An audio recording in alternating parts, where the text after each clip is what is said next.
Olá amigos, tudo bom? Nós estamos de volta aqui na nossa TV da Cidade, Canal 20, com mais uma edição do programa Saúde e Companhia. Espero encontrar você de bem com a vida.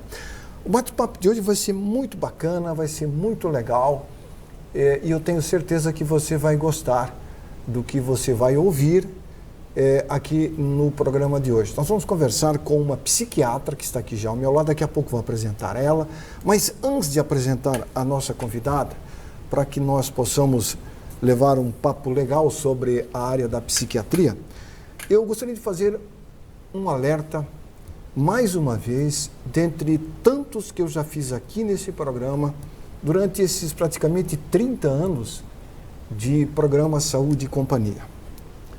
Vacinação para as nossas crianças. É um tema muito importante para o futuro do Brasil. O futuro do Brasil pode estar nas mãos de gotinhas. Como assim? Gota de vacina.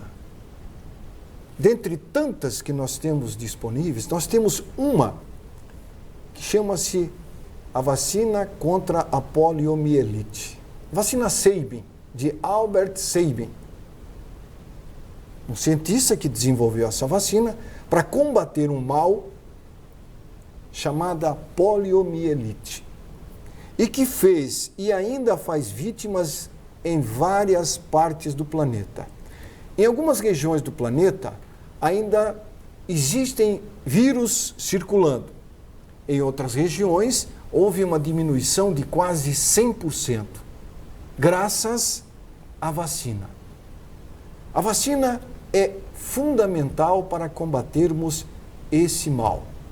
Lamentavelmente, com o advento Covid, muitos pais deixaram de vacinar seus filhos contra a poliomielite por causa das fake news a respeito das vacinas. Aí virou um pandemônio, podemos dizer assim. Todo mundo está recriminando as vacinas contra a gripe, contra a poliomielite, contra o Covid, contra a febre amarela. A vacina, ela já demonstrou que tem uma eficácia muito alta na prevenção de doenças.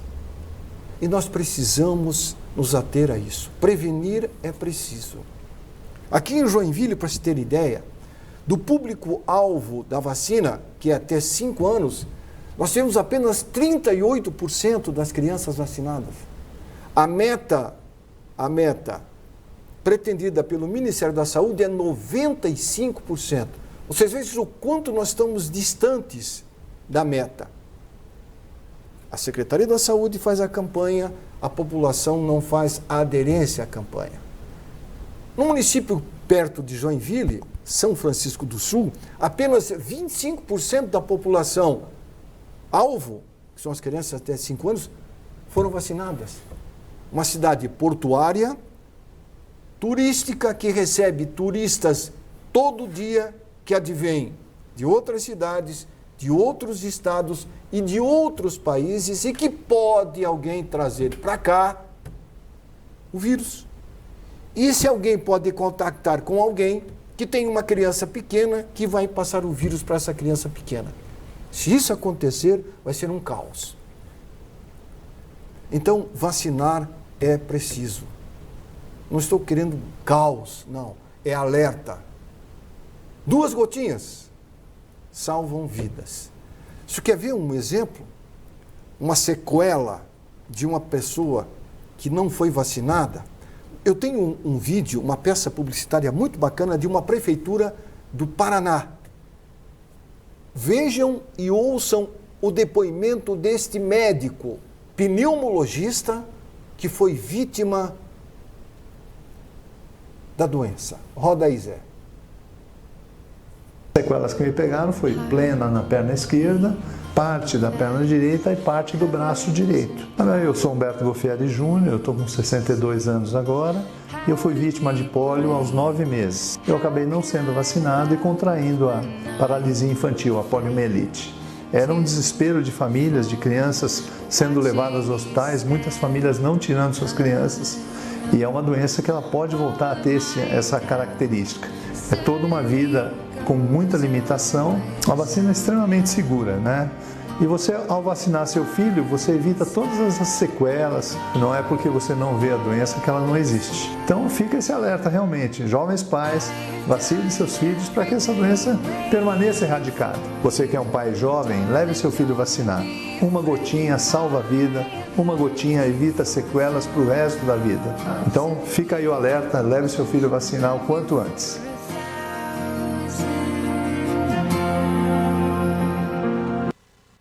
Legal.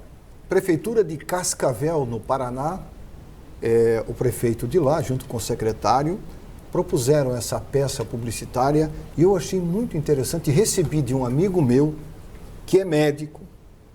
Quero mandar aqui um abraço ao Dr. Jaime, meu amigo de longa data. E você vê que o Dr. Jaime é pneumologista, defensor da vacinação, e esse médico que prestou esse depoimento também é pneumologista. E não foi vacinado, contraiu o vírus e até hoje tem as sequelas dessa doença. Vacinar é preciso. A imunização não tem como fugir, é fundamental. Quem ama, educa. Quem educa, cuida. Quem cuida, colhe os frutos do cuidar. O programa de hoje vai conversar com a doutora Ana Flávia Bonini. Doutora Ana Flávia é psiquiatra, está aqui ao meu lado e é uma alegria receber a Ana. Como vai, Ana? Tudo bem? Tudo bem. É uma alegria estar aqui com vocês hoje. Obrigada pelo convite. Uma alegria receber você.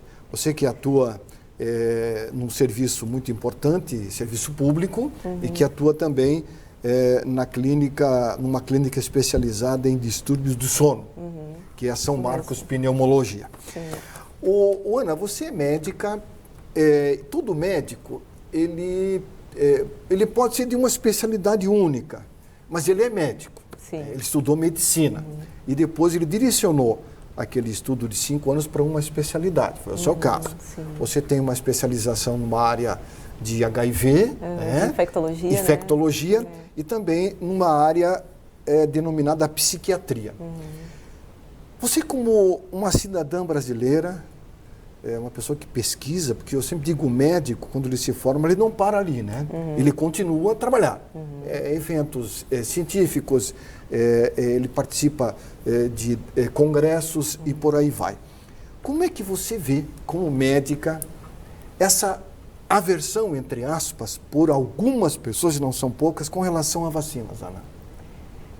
Eu acredito que isso é um fenômeno que vem já de algum tempo, né? Acho que até pré-Covid, em alguns países, né? Eu acho que principalmente os Estados Unidos, né? Costumo dizer que a gente importa o que tem de pior nesses países, né? Muitas vezes, entre elas essas crenças, né? Essas fake news, né? Essas ideias mirabolantes que acabam surgindo, né? O Brasil sempre foi um país que teve apreço à vacina, né? Um povo que sempre se vacinou, que compareceu ali no postinho, né, para fazer sua vacina.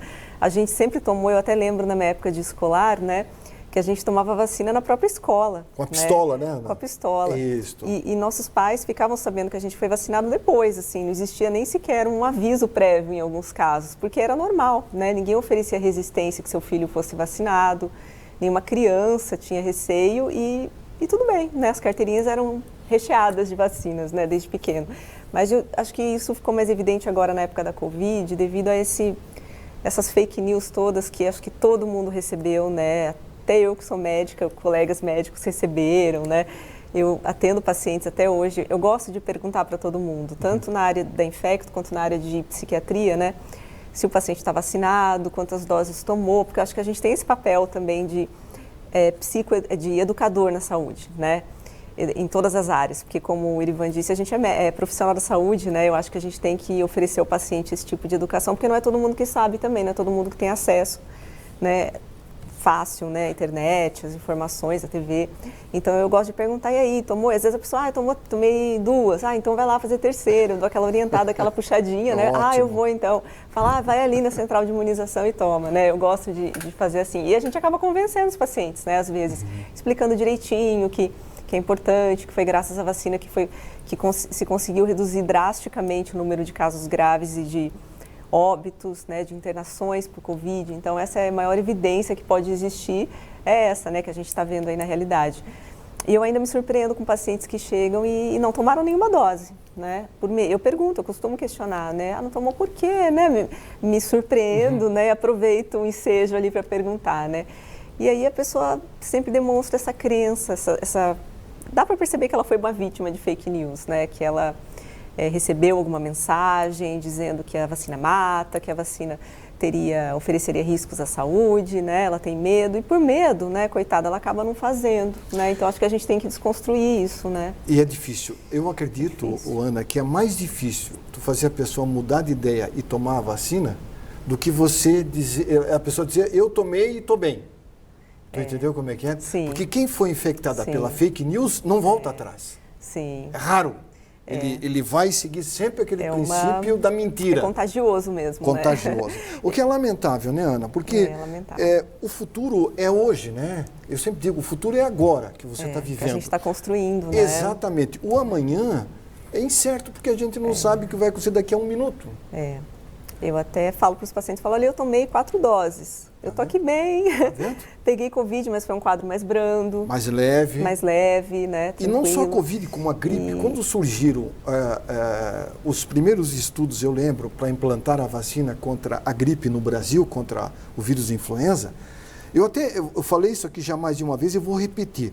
Muito se falava que era uma vacina para matar velho, porque o governo estava de saco cheio com os aposentados. Ainda se fala. E a gente fala, o que aconteceu é o contrário.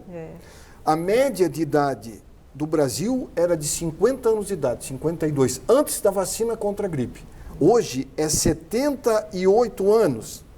Então a vacina tem um impacto importantíssimo, né? Alongou a vida do brasileiro, que matava-se, morria-se muito por consequência da pneumonia. As doenças que mais matavam no passado eram as doenças infecto-contagiosas, né? E o vírus da gripe é um deles, né? E o vírus da gripe numa pessoa idosa, numa pessoa que tem alguma doença de base, ela ainda mata. A gripe espanhola, por exemplo, vitimou milhares no Brasil. E também foi devido a questões de, se não me engano, teve fake news envolvidas também naquela época, politicagem.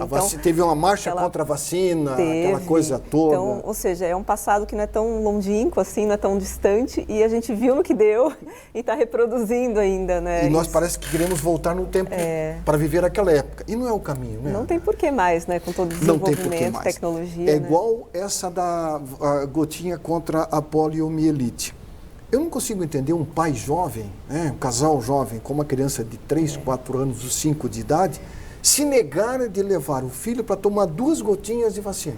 E detalhe, a criança não tem possibilidade de escolha nessa idade, né? Então ela depende exclusivamente do bom senso dos pais, né? Quem ama, educa, né, Ana? Sim. Educar não é só dizer que tem que respeitar o pai, a mãe, as leis que o país lhe impõe, os mais velhos, mas respeitar também a vida, a saúde da criança. Né? Sim. Isso é fundamental, na minha humilde opinião. Posso estar errado, mas é a minha opinião. Eu não mudo de opinião. Eu achei sua abertura, né, sua fala sobre a vacina muito pertinente nesse momento. Momento difícil que passamos, né? Ana, o Brasil, o mundo vive um momento de depressão. Eu li um artigo recentemente de um cientista falando sobre a terra depressiva. Ele falando que a depressão afeta chineses, tailandeses, coreanos, norte, sul, atinge os mexicanos, costarriquenhos, brasileiros e por aí vai. É verdade, Ana? Sim, sim. A depressão, né, é uma doença que não escolhe raça, idade, cor, condição social, né? A gente vê pacientes de todos os segmentos, assim, socioculturais, raciais, né, de gênero, né, e em todos os países também, né. Os trabalhos mostram que a incidência é global, né, não é privilégio, né, de nenhum local, nenhum hemisfério, norte ou sul, né, em todos os lugares existem pessoas que estão em sofrimento psíquico, né, é mundial mesmo. É mundial. Agora, a depressão, nós podemos dizer que ela sempre existiu, né? Há relatos de na Idade Média, de as pessoas terem surto de depressão, né? Reis se suicidaram, príncipes se suicidaram, e os estudos comprovam que naquela época já havia depressão. Naquela época não tinha computador. A humanidade evoluiu, o ser humano evoluiu. Com o advento das redes sociais, os depressivos aumentaram, segundo os estudos. Isso também é verdade, Ana? Sim, existe um aumento ao longo do tempo, né? A gente até fala hoje em dia de uma epidemia, né?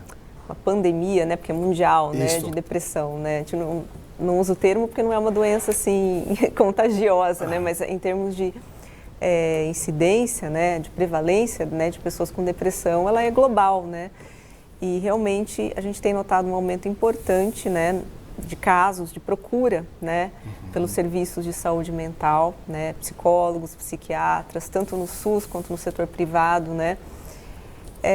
Não se sabe ainda ao certo, né, porque tem múltiplos fatores envolvidos, né, que fazem uma pessoa desenvolver um quadro de depressão ou um quadro de ansiedade, né, mas especificamente falando de depressão agora, né.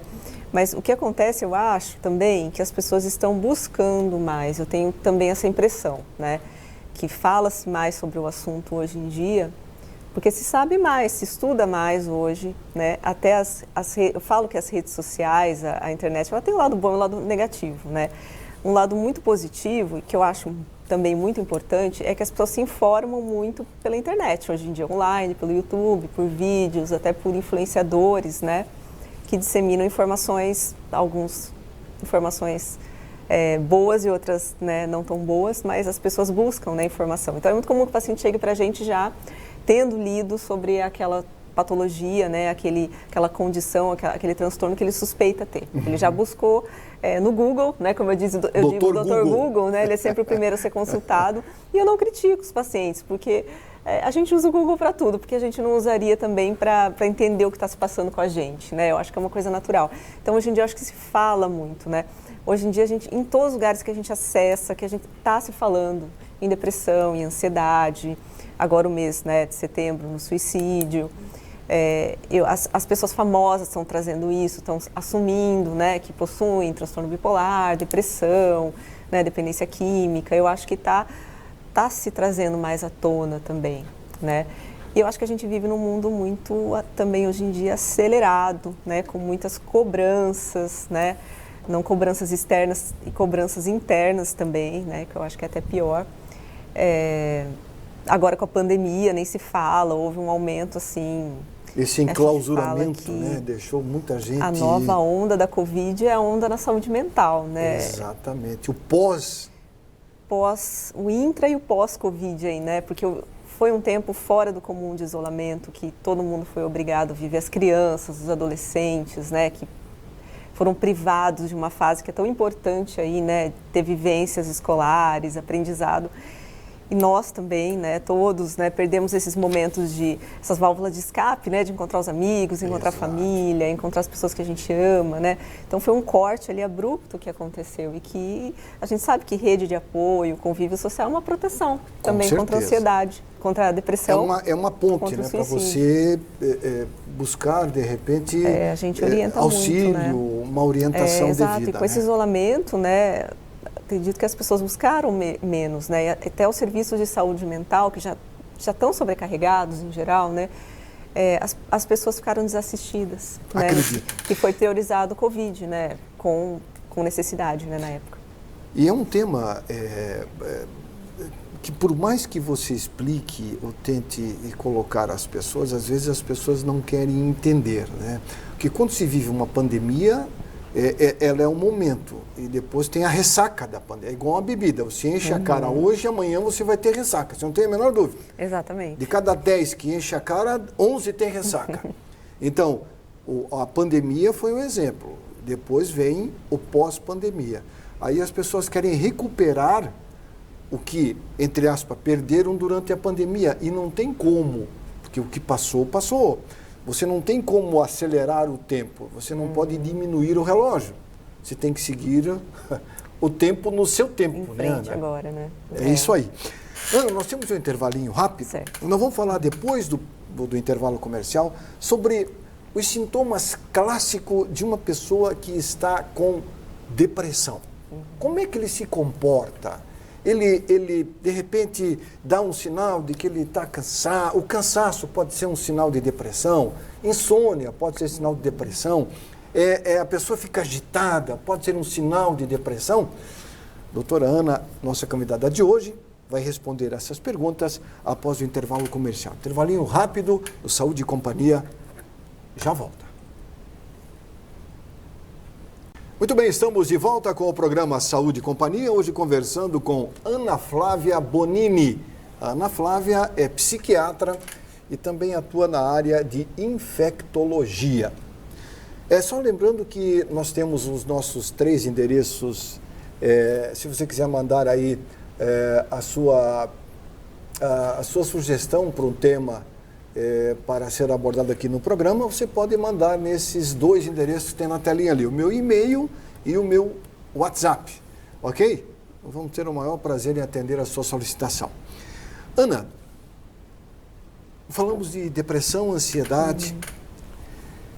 Qual é o sintoma clássico de uma pessoa com início de uma depressão? Existe depressão em nível 1, 2, 3? Ou a depressão é depressão, ponto final? Existem graus, né, de sintomas, né, que podem ir de sintomas mais leves, né, sintomas moderados, até sintomas mais graves, né. Esse grau, né, da depressão, ele é caracterizado principalmente pela intensidade dos sintomas, né, pelo grau de comprometimento que ele traz na vida, né, desse paciente que está apresentando essas queixas, né. Mas, no geral, são sintomas que a gente fala de depressão, né, todo mundo pensa em tristeza, né, uma pessoa triste, uma pessoa pessimista, né. Eu sempre falo que faz parte da vida a gente oscilar entre momentos de tristeza, momentos de alegria, momentos neutros, né. Na vida a gente passa por faz parte da experiência da vida a gente ter variações de humor, né. O que caracteriza um transtorno, né, um problema que merece um olhar mais atento, né, um cuidado maior. Quando essas queixas, esses problemas, eles estão comprometendo a vida da pessoa, né? O que é um transtorno? É algo que está causando um comprometimento, um prejuízo na vida da pessoa, né? Isso é um transtorno.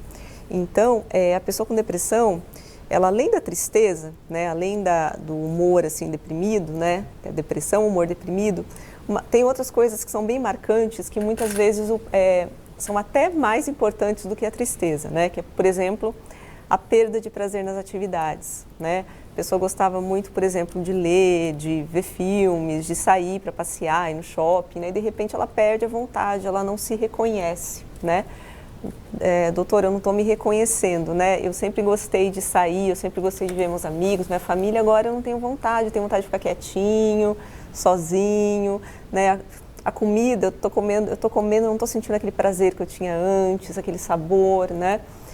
Pessimismo, falta de esperança, pode ter alterações na parte física, assim, dores, tensões, perda de peso ou ganho de peso, né? É muito comum que a pessoa apresente um prejuízo na esfera cognitiva, por exemplo, desatenção, né? A pessoa comete erros no trabalho, esquece coisas que ela não costumava, né, esquecer, não costumava ter esse tipo de problema e sente que está mais lenta para fazer as atividades, sente que está tendo que fazer um esforço maior para trabalhar, para fazer as coisas de casa, né? Está sem energia, né? Agora, doutora Ana, o tratamento para a depressão é única e exclusivamente feita com medicamentos antidepressivos ou a gente pode, de repente, adotar práticas não medicamentosas para tentar fazer com que a pessoa retome aquela vida que ele tinha antes desse processo?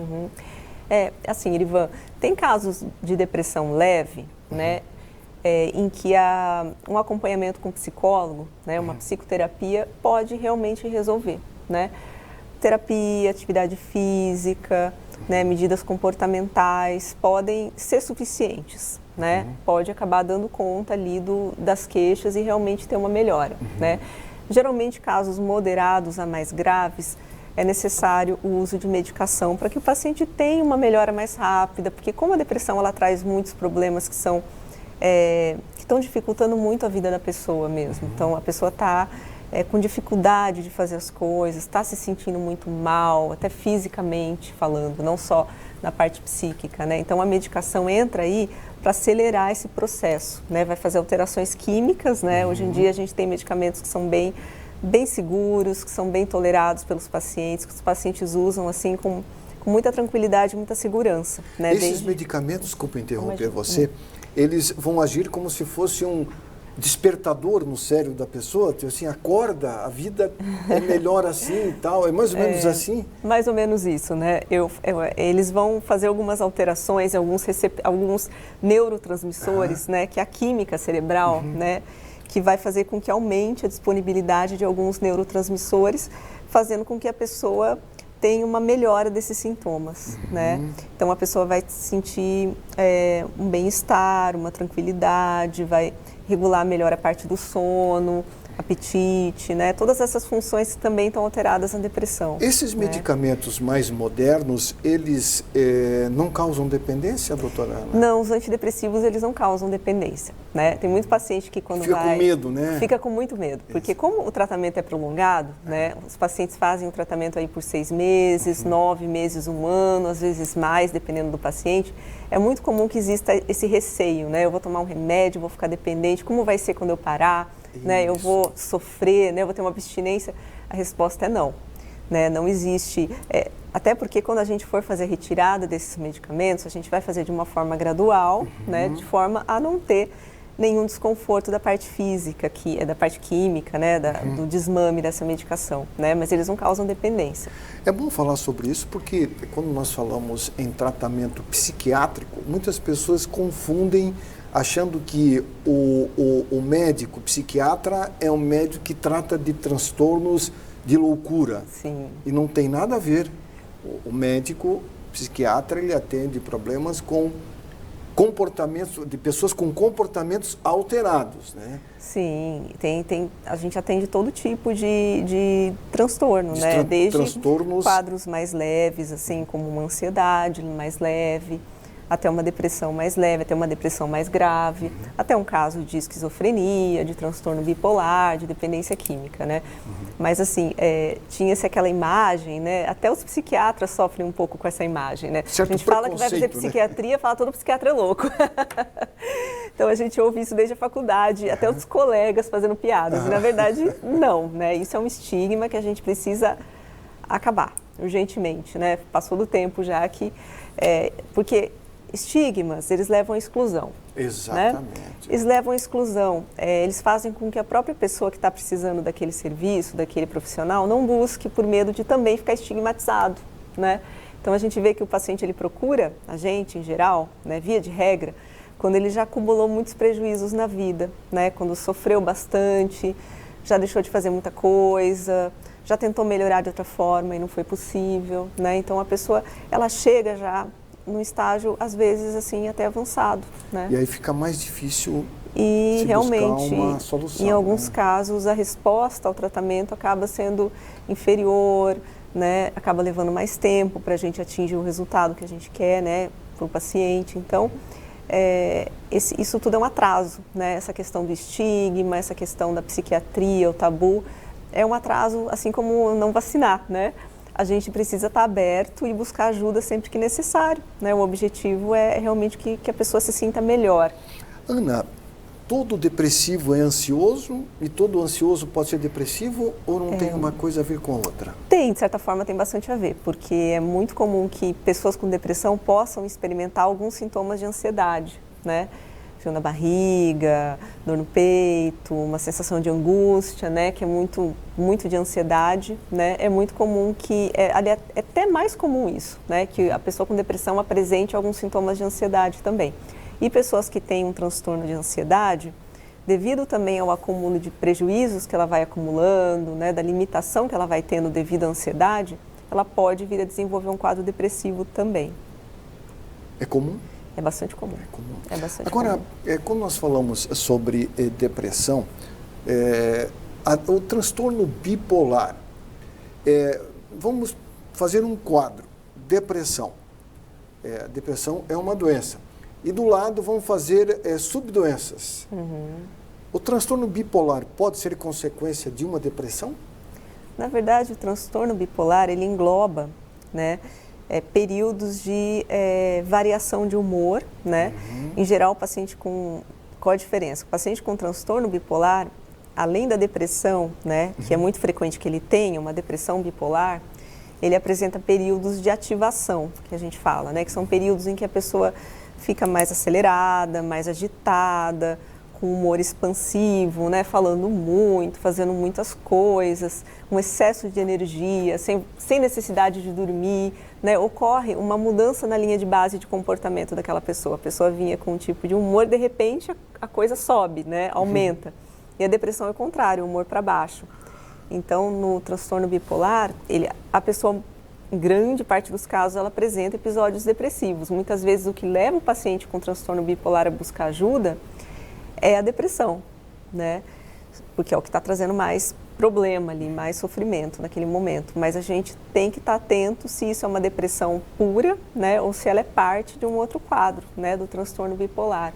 As doenças mais ditas comuns, que são diagnosticadas pelo psiquiatra, eu acho que a principal é a depressão, ou não?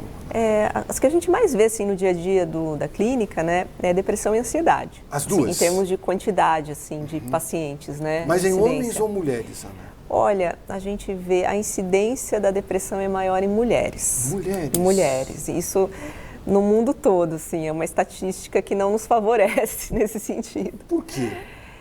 Tem uma explicação? Números, tem suspeitas, não tem ainda uma certeza, né, sobre isso. A gente sabe que a depressão é dependente de inúmeros fatores, é multifatorial que a gente fala, né?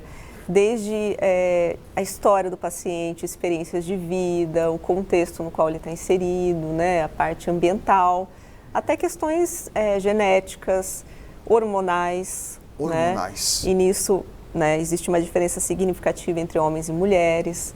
Né? A mulher tem uma oscilação muito grande ao longo do mês, né, o ciclo menstrual, que a gente percebe que a gente fica diferente. Né? Nós mulheres todas a gente sente muito na pele, algumas mais do que outras, né?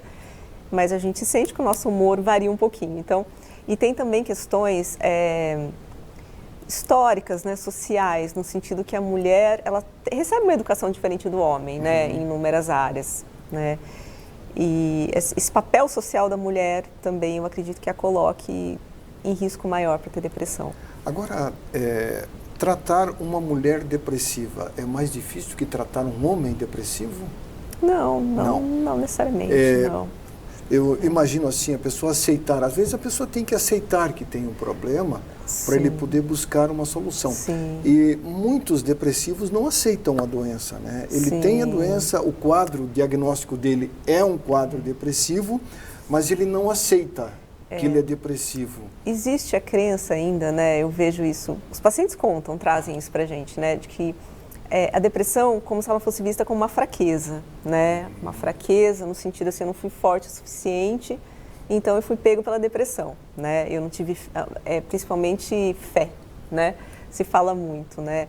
Tem pacientes que chegam contando que alguém disse na família, que algum amigo contou que ele não estava melhorando da depressão porque ele não tinha fé suficiente. Então, a depressão, né, na mente de muitas pessoas, né, na visão de muitas pessoas, ela é uma fraqueza. E isso é outra coisa que a gente precisa destruir, quebrar, sepultar, desmistificar urgentemente, né? Porque qualquer pessoa pode ter depressão. Não tem nada a ver com fé. Não tem nada a ver com fé religiosa, Sim. espiritual, com força, com fraqueza, né? Qualquer pessoa. E hoje os trabalhos mostram que uma grande parte das pessoas vai ter um episódio depressivo ao longo da vida, né? E isso pode atingir qualquer pessoa. Essas crenças, elas retardam o tratamento, elas fazem com que as pessoas não busquem ajuda, né? Então, eu sou muito combativa nesse sentido, eu acho que a gente tem que ser, porque é o que eu digo sempre. Por exemplo, se a gente tem uma fratura, né? Quebra um osso, né? A gente vai ficar em casa esperando melhorar? Nunca, né? Eu falo isso para meus pacientes, eu vou buscar um ortopedista, eu vou no pronto-socorro, né? Se eu tiver um problema no coração, eu jamais vou ficar em casa esperando, né? Que tenha melhore, um infarto, que ou que o negócio melhore sozinho, né? Porque eu vou buscar ajuda de quem entende, né? E a depressão, a ansiedade, os transtornos na esfera emocional, eles deveriam ter o mesmo pensamento, a mesma lógica. Eu vou buscar um psicólogo, um psiquiatra, alguém que entende, né? um médico geral, um clínico geral, alguém que possa me orientar nesse sentido e me direcionar para eu ficar bem, para eu me tratar de fato. Porque na imensa maioria das vezes as pessoas melhoram muito, né? E em muitos casos elas se curam, né? Então não tem por que ficar sofrendo, né? Não pode deixar de ter fé. Agora, não pode só esperar que a fé dele vá fazer milagres. Isso é importante, né? A fé faz parte da nossa vida. Ajuda bastante, faz parte. Agora, você ir se afundando e esperando que a fé resolva o seu problema, muitas vezes não é a solução, né? Tem que fazer a nossa parte também, né? Tem que ter a fé. Tem que colocar a fé em ação. E a fé em ação. E a parte da fé é buscar ajuda também, eu acho. Buscar, claro, né? porque se cuidar. Quando se fala em religião, religião é uma coisa que está em voga, né? Muito em voga hoje em dia. Parece que só agora descobriram que Deus existe. Deus existe, sempre existiu e sempre vai existir. A religiosidade tem que fazer parte da pessoa. Agora, o que não pode acontecer é o ceticismo, né? A pessoa ser cético. Se Deus colocou o homem no mundo, deu a ele a inteligência para uns ajudar os outros, o que nós temos que fazer? Nós temos que fazer a nossa parte e quando nós estamos com problemas, vamos buscar ajuda àquele que tem um pouquinho mais de conhecimento do que a gente. Naquela área, né? Que vai te ajudar naquele exatamente, setor, né? Como eu disse, que a gente nunca vai ficar esperando deixar de fazer uma cirurgia, se está com uma necessidade de fazer uma cirurgia, né? Exatamente. Um tratamento específico, tomar um antibiótico se tiver com uma infecção, né? Então, é a mesma forma, eu gosto de explicar dessa forma, né? Eu falo para os pacientes, porque eles dizem, né, me falaram para não vir, para não tomar remédio, porque eu vou ficar dependente, eu não vou conseguir parar o resto da minha vida. Isso é mentira, né? Grande parte dos pacientes, a gente tira a medicação quando chega o ponto, e é um momento que eu gosto muito, né? Por mais que a gente passe medicações, eu costumo dizer que a hora de tirar o medicamento é uma hora que eu mais gosto, né? Porque é sinal de que o paciente está bem, né? Está em condições. É importante, né? Você abordou um negócio muito bacana aqui, a convivência pacífica entre o paciente e o médico. Eu sempre digo que o médico tem que ser receptivo para que o paciente possa receber aquela receptividade como se fosse um remédio. Quando o médico acolhe o paciente no sentido de dar a ele um caminho a ser seguido, no sentido de buscar a solução para o problema dele, já é meio caminho andado. Sim. Às vezes uma conversa bem feita... Só da pessoa pôr para fora aquilo que está ali engasgado, né? E é tanta preso, coisa, né? que as pessoas acumulam ali ao longo da vida, né? Dos últimos anos. E tem muita gente que fala, é só de sentar aqui e pôr para fora e conversar sem ser julgado, né? Sem que ninguém me recrimine pelo que eu estou contando, já é um alívio, né? Por isso que fazer terapia também é muito bom, né? Eu sempre oriento os pacientes a buscarem profissional da psicologia, fazerem terapia também, porque vai trabalhar outra linha que a medicação não trabalha, né? Que são a parte comportamental, né? Vai se conhecer melhor. Isso é fundamental, faz a diferença. Outro tema também, ou aliás, outra situação, né? Quando a pessoa vive num ambiente, ele tem um ambiente, às vezes até um ambiente familiar. E esse ambiente familiar não é saudável. Ele vai ter que escolher entre um ambiente saudável para ele melhorar a vida ou ele continuar naquele ambiente nocivo e não reclamar. Sim, relacionamentos tóxicos, relacionamentos abusivos, né? Isso acontece muito, Isso acontece muito, né? Em muitos casos, realmente, para a pessoa melhorar, ela precisa sair daquela situação. Ela tem que buscar uma alternativa, né? E hoje nós temos meios e métodos, né? A pessoa, às vezes, tem que ser ousada. Porque se ele quer viver melhor e ter uma vida saudável, a ousadia com certa moderação é como se fosse um medicamento, né? O tipo sair da vala comum e ir para um lugar de destaque, se valorizar, por exemplo. Sim, é necessário. Eu sou bom, eu sou o cara, eu tenho que fazer. Ou a mulher, eu sou bonita. Mas as pessoas dizem, você tem que melhorar isso. Melhora? Melhor é para você, não pelos outros. Exatamente. Né? Nós temos que parar com essa mania de mostrar para os outros. Sim. Nós temos que nos mostrar para nós mesmos, né, Ana? Sim, sem sombra Isso é o de que o dúvida. psiquiatra fala também, né? Sim, é o que eu falo. É o que você fala. É um exemplo vivo do que eu estou falando. Muito bem, o bate-papo está legal. A doutora Ana Flávia Bonini vai ficar comigo em mais um bloco. Depois do intervalo comercial, nós vamos falar sobre transtornos, sobre um tema que muitos não gostam de falar, mas é importante nós falarmos. O número de suicídios no Brasil tem aumentado muito. E muitos dentro da sociedade dizem que não se deve falar sobre esse tema porque vai se aumentar ainda mais o número de vítimas da própria vontade. Será que isso é verdade? Suicídio é o próximo tema do próximo intervalo. Instante só, nós já voltamos. Muito bem, estamos de volta com o programa Saúde e Companhia, conversando hoje com Ana Flávia Bonini, psiquiatra, ela que atua lá na Clínica São Marcos Pneumologia. Doutora Ana, falar de suicídio é errado? Não. Não? Não, não é. Muito pelo contrário, né? Por muito tempo, pensou-se que falar sobre suicídio iria induzir as pessoas a pensarem em suicídio e até a cometerem suicídio, né? O tema ainda é um super tabu, né? As pessoas costumam até falar com muito cuidado, usar até outros termos, né? Falar com uma certa delicadeza, né? Porque as pessoas temem que isso possa induzir, né? Que possa causar o suicídio. E, na verdade, hoje, né?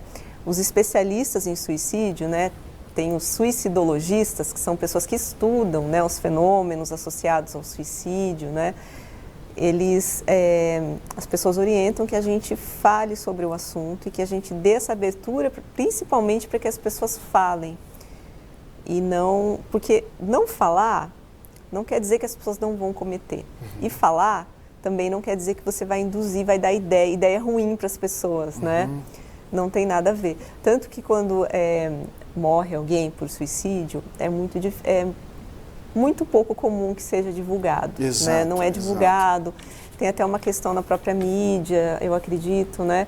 Porque se teme que isso acabe influenciando as pessoas. Exceto que quando são pessoas famosas, muitas vezes acabam falando mais, exato, né?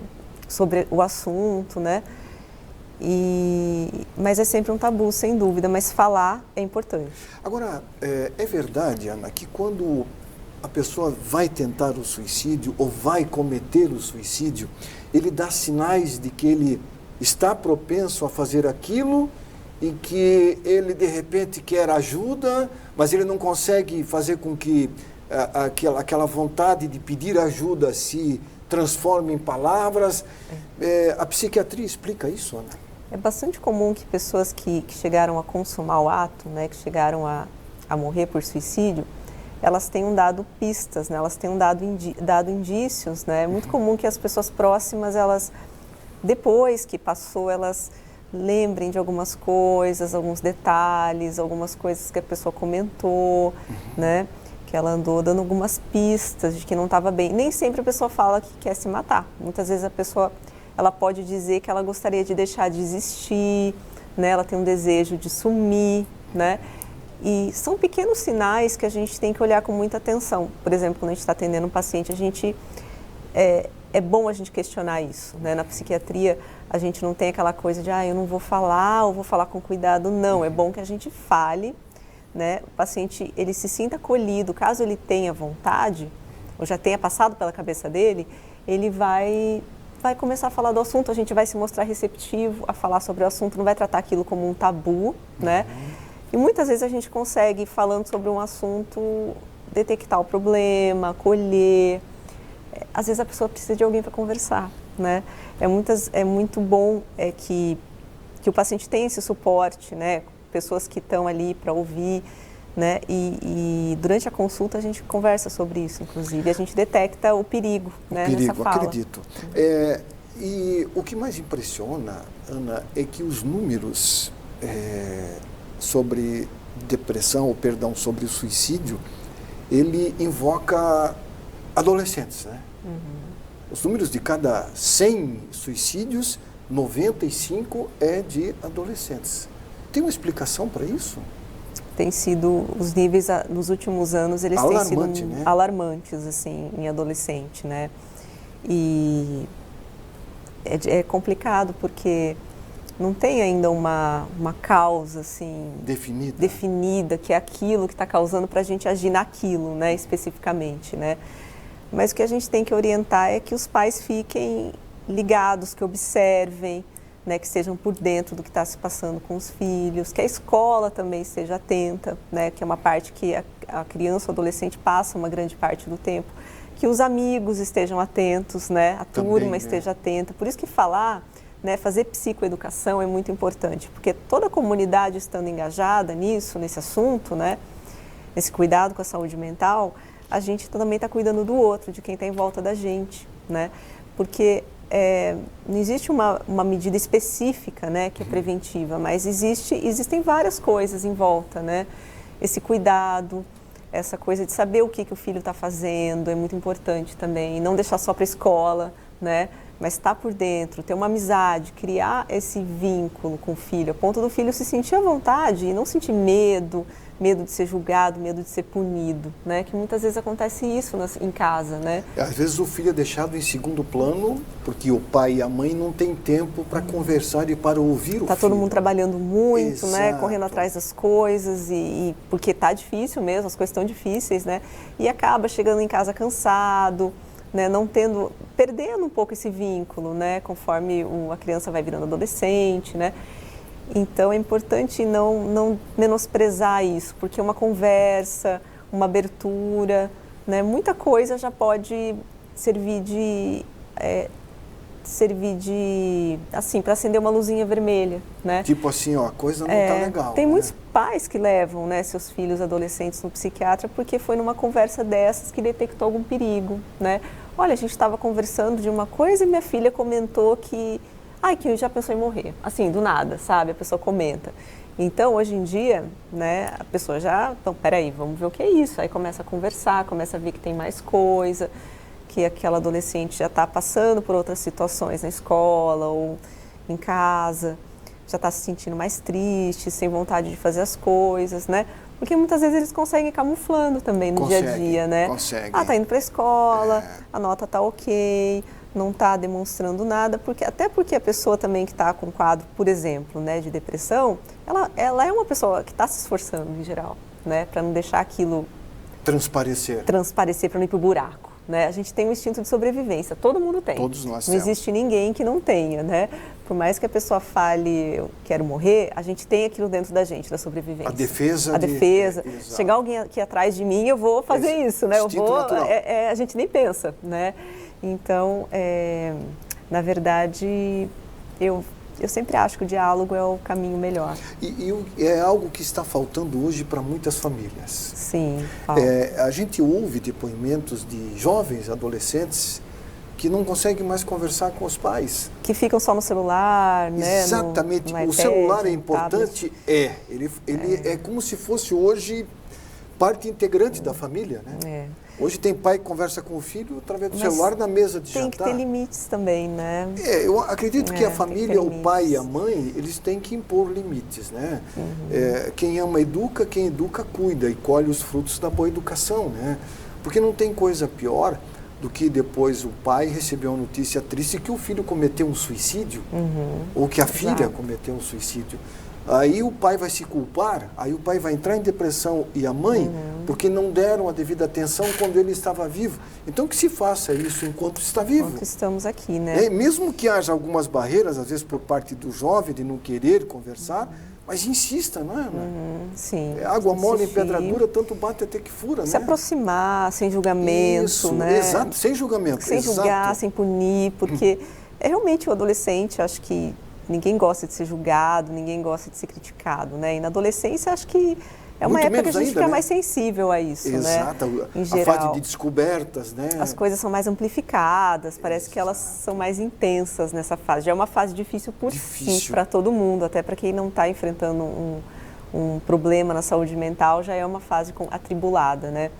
Para quem está passando, é como se a gente potencializasse isso ficasse muito grande, né? E é importante lembrar que quando o pai tem uma certa dificuldade de abordagem, um tema como esse que nós estamos falando para com o filho, o pai pode procurar um psiquiatra para conversar, o casal até, né? Não Sim. só, às vezes, a mãe e o pai, mas o casal, né, Ana? Sim, sentar e dizer, nós temos um problema e queremos que você nos dê uma luz, o que a gente Sim. pode fazer, como abordar. Eu acho que daí 3 cabeças juntas pensando... Sem dúvida. É o correto a se fazer, é buscar um profissional da saúde mental, um psiquiatra, um psicólogo, alguém que vai dar uma orientação, que vai atender, né, esse jovem que está apresentando, né, uma condição aí que precisa ser vista com cuidado, né, e vai direcionar, seja para medicação, seja para terapia, né, para resolver algum conflito específico que está ocorrendo na escola, Ele está né, lá alguma coisa, né? um bullying. Hoje em dia tem a questão do cyberbullying, né? E como tem isso hoje em dia, né? E tem muitas coisas do universo deles, né, que é importante também abordar, né? A saúde mental, ela na minha opinião, ela faz a diferença na vida de qualquer pessoa, né? Estando com a cabeça boa, o corpo pode estar, não precisa estar malhado. Não. Estando com a cabeça boa, o resto está legal. A gente corre atrás do resto, né? Exatamente. Mas a gente consegue correr atrás do resto, Exatamente. Né? A gente tem condição. Como você falou, nós temos crises, às vezes depressão. Você ser pessimista um momento não quer dizer que você esteja doente. Não. Né? O pessimismo faz parte da vida das pessoas. Em alguns momentos pode ocorrer por algum fato que aconteceu, né? A gente responde às coisas que estão acontecendo também, Exatamente. Né? Tudo tem perguntas e respostas, né? Sim. E a depressão, como nós falamos há pouco, ela pode ser um gatilho para o suicídio. Sim, e na imensa maioria dos casos de pessoas que tentaram ou que cometeram suicídio, existe alguma doença mental envolvida, seja ela depressão, em geral os transtornos de humor, né? Que seria o quê? A depressão, o transtorno bipolar muito frequente, que leva a depressão, que entre os pacientes que cometeram suicídio, pacientes com transtorno bipolar é bem importante, né? A bipolaridade. Dependência química também, que pode levar as pessoas a cometerem o suicídio de uma forma até impulsiva, né? Porque as substâncias tóxicas, né, ilícitas ou até ilícitas, como o álcool, né, eles distorcem a parte cognitiva, né? A compreensão dos fatos, a interpretação das coisas, fazendo com que a pessoa também fique mais vulnerável a cometer o suicídio. E isso pode também ser um gatilho. Pode ser um gatilho importante. Aliás, drogas, e nós estamos vivendo um momento em que muitos jovens estão encaminhando-se para este mundo, né? O mundo das drogas, né? Cada vez mais consumo, cada vez mais oferta.